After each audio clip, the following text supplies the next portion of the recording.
আগামী রাষ্ট্রনায়ক তারেক রহমান জিন্দাবাদ, গণমাধ্যম মাটি ও গণমানুষতা জনগণের উপস্থিত থানাবিএনপি সামনে উপস্থিত একরাজপুরের ভাই ও বোনেরা সকলকে জানাই সংগ্রামী শুভেচ্ছা ও অভিনন্দন। বাংলাদেশের মানুষের বাক্য উন্নয়নের জন্য নির্বাচন অনুষ্ঠিত হবে। আমরা ছবিটা একটু নিয়ে নিই দাদা মঞ্চ অবস্থিত আপনাদের আমাদের সকলের প্রিয় মঞ্চ অবস্থিত সাধারণ সম্পাদক। এই দেশে 16 ডিসেম্বর পালন হবে কি হবে না,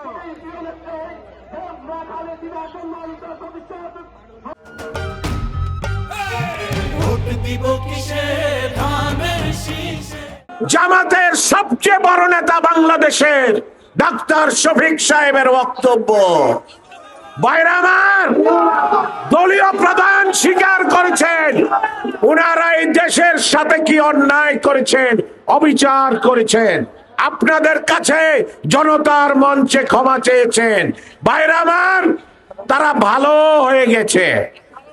এখন আমি কি একলাশপুর মাঠের সবাই দায়িত্ব নিয়ে বলতে পারি আমরা ভালো হয়ে গেছি? কখনো না। আমি আমার কথা বলতে পারি।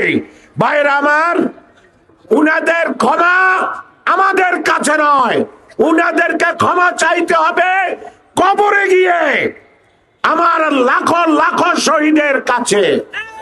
উনারা এই স্বাধীনতা যুদ্ধের বিপক্ষের শক্তি নাকি? এই দেশের স্বাধীনতা উনারা চায় নাই। এই করতে গিয়ে উনাদের দোসর পাকিস্তানি হায়নাদের আপ্যায়ন করতে গিয়ে দেশের মানুষের ঘরে ঘরের গরু ছাগল হাঁস মুরগি দিয়েছে না? এই দেশের মা বোনদেরকে নিয়ে পাকিস্তানি হায়নাদের ক্যাম্পে নিয়ে দিয়েছে না? আমার মা বোনদেরকে হত্যা করা হয়েছে, তাদের সম্ভ্রম কেড়ে নেওয়া হয়েছে না? মা বোনেরা সেখানে নিহত হয়েছে, যারা বাড়ি ফিরেছে তারা বিষ খেয়ে গলায় দড়ি দিয়ে আত্মাহুতি দিয়ে এই দেশ থেকে বিদায় নিয়েছে।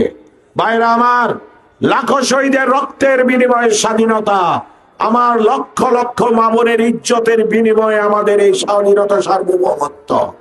বাকিটা আমার নেতা বলবেন। ভাইরা আমার, আরেকটা ছোট্ট কথা বলি, একলাশপুরে একটা বিশাল মার্কেট হচ্ছে। সেই মার্কেট করার জন্য একলাশপুরের একজন বাধা দিয়েছে। উনি বললেন এই মার্কেট হবে না, কিন্তু একলাশপুরবাসী তার এই কথার বিরুদ্ধে এক হয়ে এই মার্কেট তারা গড়ে তুলেছে। সুন্দর মার্কেট। এই মার্কেট দিয়ে জনগণের উপকার হচ্ছে, ব্যবসা জমজমাট। এখন যেই লোকটা এসে বাধা দিয়েছে এখানে মার্কেট হবে না, মার্কেট জমজমাট দেখে উনি এখন এই মার্কেটের সভাপতি হতে চায়। এটা কি লজ্জার বিষয় না? উনাকে কি সভাপতি বানানো চায়?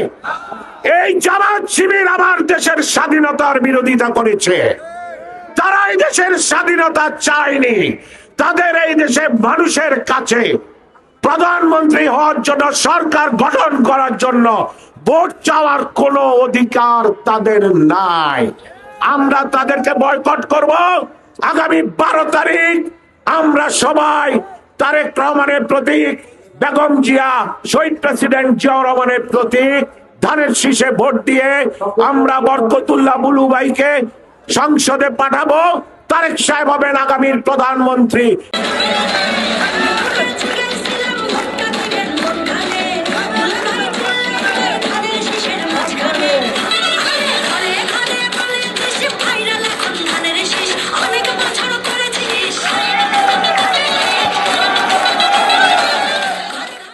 আমরা 12 তারিখ সকাল কেন্দ্রে গিয়ে লাইনে দাঁড়াবো ভোট দেওয়ার জন্য। কটায়? নামাজ পড়ে চলে যাব, কারণ এখন 7:30টায় ভোট। আগে হয়তো 8টায়, এখন 7:30টায়। সেহেতু আমরা সকালবেলা গিয়ে লাইনে দাঁড়াবো। এই ভোট করতে আসছি, জনসভা করতে ভালো লাগতেছে না ভাই? দীর্ঘ 17 বছর এই ভোটের জন্য আমাদের আন্দোলন সংগ্রাম ছিল না? ছিল নি? ছিল। এই আন্দোলন করতে গিয়ে বাংলাদেশে যে পরিবারটা সবচেয়ে নির্যাতিত, সেই পরিবারটা হলো দেশনেত্রী বেগম খালেদা জিয়ার পুত্র পরিবার। খালেদা জিয়া নির্যাতিত হয়েছে, তারেক রহমান নির্যাতিত হয়েছে, আরাফাত রহমান কোকো আমাদেরকে ছেড়ে ওপারে চলে গেছে। শুধু একটি কারণ, সেটি হলো একটি সুন্দর সুষ্ঠু নির্বাচন। এই নির্বাচনের জন্য 17 বছর আমার প্রিয় ভাই বরকতুল্লাহ বুলুও আপনাদেরকে নিয়ে, আমাদেরকে নিয়ে আন্দোলন সংগ্রাম করছে। এই ভোটের জন্য আন্দোলন করতে গিয়ে নিজে শারীরিকভাবে নির্যাতিত হয়েছে। দেখেন নাই আপনারা? তার রক্ত বের হয়েছে, দেখেন নাই?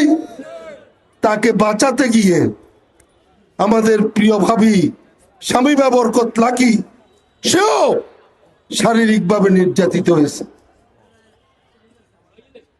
প্রিয় ভাইরা, তার বড় সন্তান সানিয়াত ইংলিশ পড়োয়া, ইংলিশ মিডিয়ামে পড়োয়া ছাত্র, সে নির্যাতিত হয়েছে।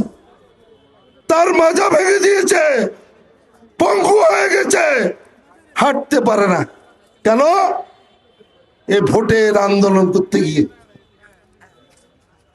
আজকে একটি দল ভোট চায়, কোথায় ছিল? সকালবেলা 10 মিনিট মিছিল একটা করতো, করি আবার ফালাই যেত। তাহলে এই ভুলু ভাই, আমরা ধানের শীষের ভোটের দাবিদার নেই ভাই? অন্য মার্কা কি দাবি আছে? নাই, ধানের শীষ। তাহলে আমরা ভুলু ভাইকে 12 তারিখ তারেক রহমানকে এই ধানের শীষে ভোট দিয়ে ভুলু ভাইকে সংসদে পাঠিয়ে তারেক রহমানকে প্রধানমন্ত্রী করার সুযোগ করে দেব।